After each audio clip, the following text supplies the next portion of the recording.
Hey y'all, it's Dr. Shamanda. Welcome back to my channel where we talk about all things mental health, personal finance, and overall strategies to live your best life.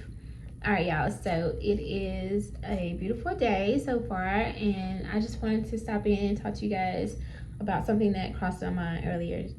And just if you're new to my channel, welcome, or if you're returning, welcome back. Thank you for being on this journey.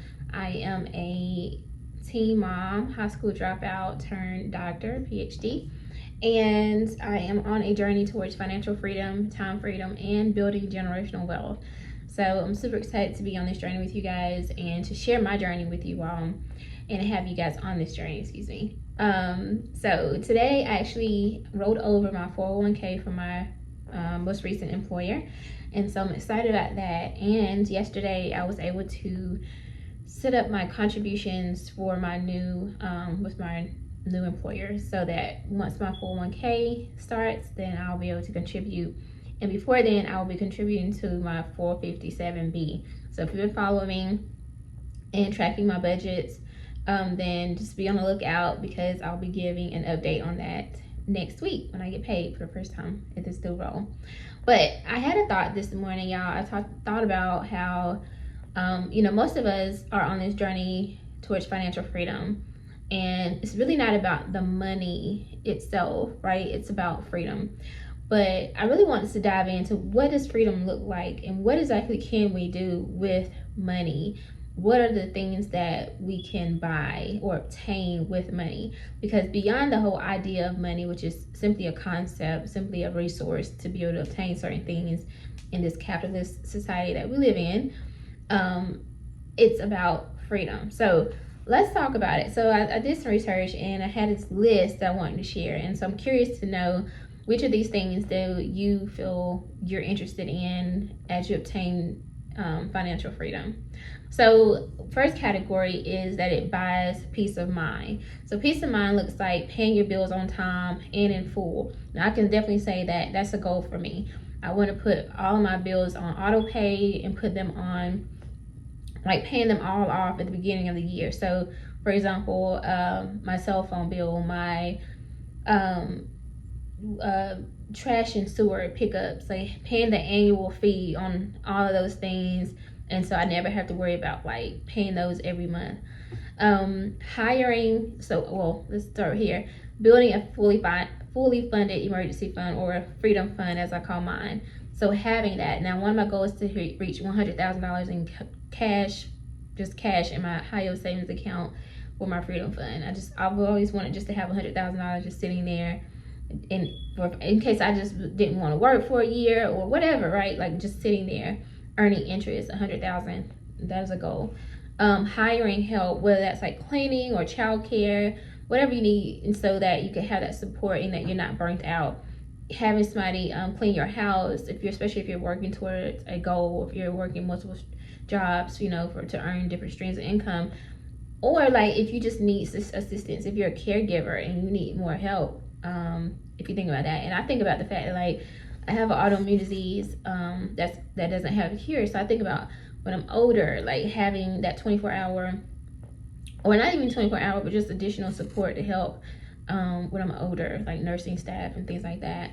It also helps you sleep better, because you're not stressed out. You're not constantly thinking about, oh, I gotta pay this bill tomorrow, or I have to do X, Y, and Z. Your mind can actually rest when you go to bed. So the other thing is that it creates freedom and flexibility. So being able to take time off of work or your business, whatever, without feeling guilt or shame because you're not earning revenue actively, right? We talked about passive income and active income.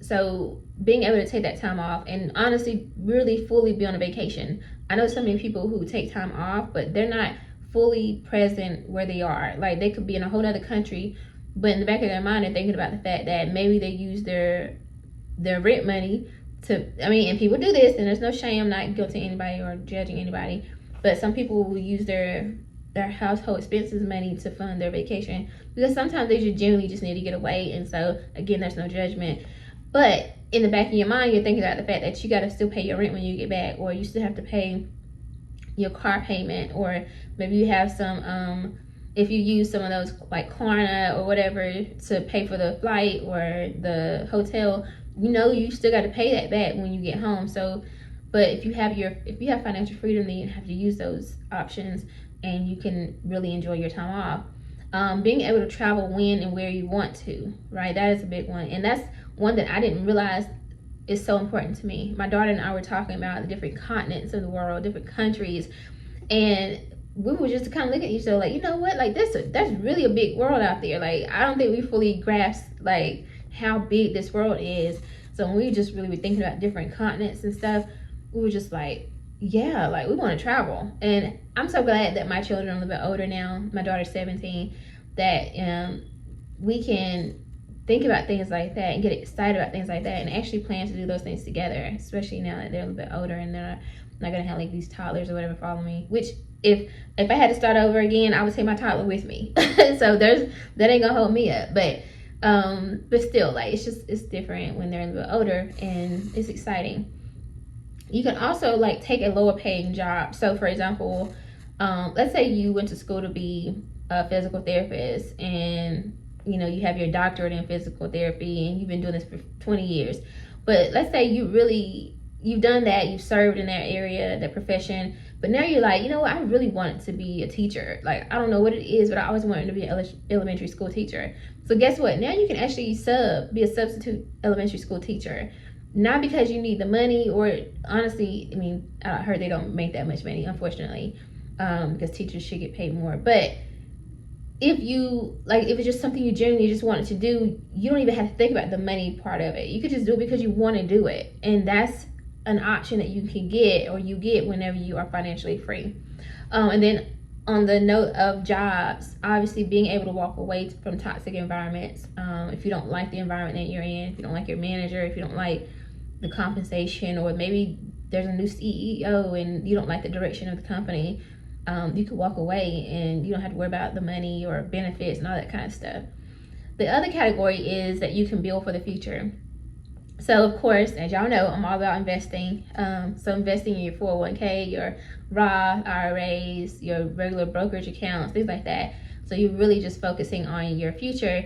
And when you have a level of financial freedom, again, you're not necessarily focused on your bills and stuff or debts, because you hopefully would have paid those off. And so now you have even more. You can just throw big chunks of money into your investment accounts, and it's going to grow exponentially and fast. So you could also buy real estate or a second home. That is like a huge goal for me. But as my daughter and I have been talking more about traveling, I'm thinking more about the fact that, like, is having more properties, is that a big deal for me? Like, or would I prefer to have more freedom? Like, have my home that I have now, obviously, and have like this as a foundation, but being able to like just go wherever I want to go and travel all over the world, to the point where I'm not even thinking about like my house, because I'm always out. Like, I'm not even, this is just a place to stay. You know what I mean? I don't know. I'm still deciding that and kind of figuring that out. But it's the option. That's the thing. When you're financially free, you have the option to choose. So really, even outside of having a second home that you live in, having investment properties that will give you more of that passive income. So your tenants are paying you every month. And, I know for me, I have a property manager managing mine. So essentially, you're just getting checks off of something that you invested in, The other thing would be obviously funding generational wealth. So there's so many different accounts that you can use. I'm not going to go into those, but like the 529, if you want to really focus on building revenue or income for your children as they get older and pursue education. You could have custodial accounts. My daughter had a Roth account for a child. Actually, both my kids do. So things like that. So you can actually focus on building that generational wealth. And it doesn't have to be your own children, because I know plenty of people who they save for like their nieces and nephews and godchildren and things like that. So it's all about passing that money down to your generation, to the next generation, basically. And then you could take calculated risk. So if there's this business that you've always wanted to start, or let's say you want to invest in your friend's company, or if you have a partner and they have an amazing business idea, but they don't necessarily have the funding, but you do. Maybe you were, kind of already, maybe they're just not getting on the journey and they need some additional support. Now, 10 out of 10 don't recommend, but whatever. I'm not judging. Anyway, you gotta preface that, because you know what I'm saying. Like I don't know. We're not talking about, that's a whole other video. Actually, that's a good topic. But just whatever, taking calculated risk into like a business or whatever like that. So, and the next section would be, a category would be investing in yourself. So I know a lot of people nowadays, thankfully, and I'm biased because I am a licensed therapist, psychotherapist, but they're going into or participating more in therapy. So that's really good. But a lot of times though, I mean, let's be for real, therapy is not cheap. It's just like going to the doctor, like really.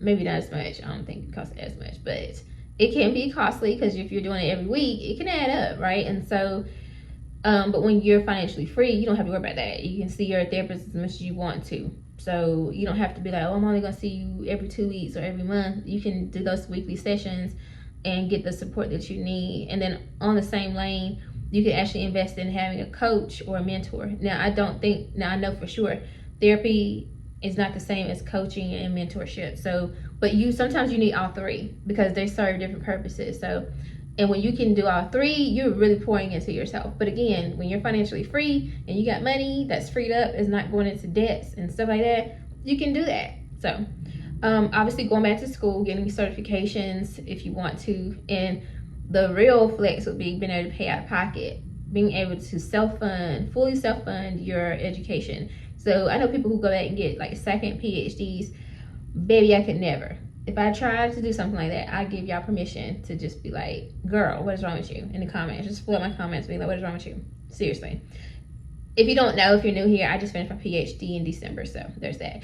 Anyway, but if you want to do something like that, you get a second master's, people do that all the time, but you can self-fund it. You don't have to worry about like taking out more student loans or anything like that. If somebody thought you was crazy, you'd be like, well, I'm just, this is something I've always been interested in, and I'm paying for it cash. So, and they'll be like, they're gonna look at you like, oh, okay, all right then, obviously, like, buy courses, equipment, tools, and things like that for your side hustles. I know for me personally, I am considering obtaining a certification in financial therapy, because y'all know I love this. Like, I would do this all day, every day. I would love to talk to people about their finances. Y'all, and the fact that I do have, I'm licensed and have a background in mental health therapy, that's what I do as a profession, even better, right? But I would love to step away from the mental health side and focus strictly on finances. That would be like perfect. So I'm just trying to decide if that's something I want to do, like post fire, like work optional type side, small business type thing. I don't know, but it would require me to, I think it's about $500 for the certification, so something like that. And then take yourself on retreats or solo vacations, and just give yourself time to heal. So here's the thing, and I'm just being real, and this might be like a sore topic or conversation for people, but y'all know how like when people pass away, you only get like 3 days to bereave that's paid from your company for the most part, and that's really dependent on how close that person was to you. And who's to determine how close somebody is? So, for example, most corporations or organizations, they only give you like a day if a person is like a distant relative. But like you might get up to 3 days if they're like a spouse or child or something like that. But like, I don't know. But listen, I just know that like, if it's somebody close to me, baby, go ahead and shut it down. I'm gonna need some time, and I mean some time. And so them 3 days ain't gonna be nothing for me. You know what I'm saying? If you think about it. But if you have financial freedom, who gonna tell you how much time it take? You good, you can go and heal, you can go and just take yourself to a whole nother country and just grieve if you need to, whatever you need to do. Go do whatever you need to do to grieve and shut down if you need to. Because some people need that isolation. They don't want to be around people, they just want to just take that time. But if you think about money, or the fact like, oh no, I gotta get back to work next week, but somebody really close to you just passed away, that is not like, no. But when you think about it, that is like motivation to have, because at the end of the day, we're all going to aspire, we're all going to exit this world, this earthly world. It's just a fact of life. But if you know that, which we all know at this moment, right, then you can start to plan for that. That can be one of your motivations, so that you don't have to be worried about trying to cover your tears up at work because you done came back and somebody super close to you just passed away, and now you gotta act like you're good. Like, no thank you. But just something to consider. The other category would be supporting people that you love. So we kind of talked about helping somebody close to you in terms of like investing in their business, but it doesn't even have to be that. It could be something like if somebody's going through a hardship in your family.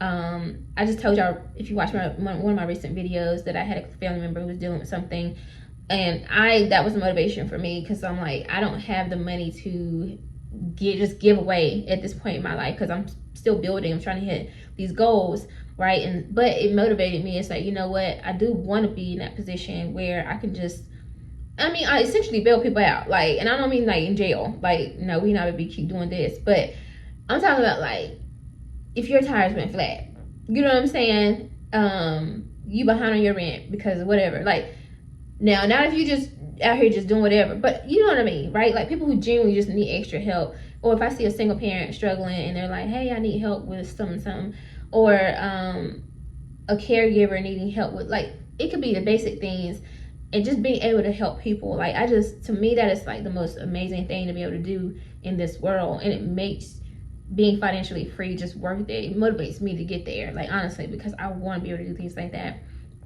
And I remember being someone, obviously, who is as motivated as I am, just needing extra help at times, it could be like an extra $30 or $100, maybe not even that much, but that would have gone so far for me if I had someone who could have just given that to me at certain periods of my life. But not having that support was very hard, and my life wouldn't have been so challenging. But if I could be that for somebody, like, that is goals for me. And that's why I know that God is going to bless me exponentially, because my heart is so pure. And that's why I don't even question if I'm going to be successful, because I know. I already am, but you know what I mean, like the next level of financially success. Anyway, you can treat your friends and loved ones just because. So, you might like, hey girl, leave me for lunch, and they think they won't pay. Baby, you're not paying. Don't even take your wallet out, baby. I got this. You know what I'm saying? Your mom, your parents, whoever, right? And just treating people, just because, if you get your husband, just pull up in their favorite car. You know what I'm saying? Hey babe, got you a car. You know what I'm saying? Whatever. Just things, buy them, what is it? Season pass for their favorite game, and their friend. Oh God, everybody gonna love you. You know what I'm saying? Just little things like that, that you could do just because you got the money. You know what I'm saying? And no, do not DM me. Do not come looking for me, because I'm not doing it for you. I said husband, okay? I mean that. Anyway, you could start a college fund for your loved ones. We talked about that already a little bit. And then you could pay for somebody's like medical needs or whatever. We kind of talk about that too. Just helping people. Like, I see GoFundMe's all the time. And so if they have like a goal for $6,000, I would love to just drop. They probably already collected maybe $1,000. So just drop that other $5,000 anonymously. Like, that to me is goals. Like, I would love to just go there and just search for like GoFundMe accounts and just fill them up. Y'all, like, I'm serious, like, for real. And then the last but not least is just making an impact on the world. So of course we talked about like donating to people and causes. You could sponsor a student or something, like if they need it, especially if, like, somebody from like a urban community and they're trying to go to college and they're the first one to make it out of their family, just paying their tuition or helping them get through college and stuff like that, y'all. Creating a scholarship, I would love to do that. I have so many ideas for like scholarships that I wanted to create. And then like, just focus on your purpose, right? Like, for me, my purpose, I definitely believe, is filmmaking.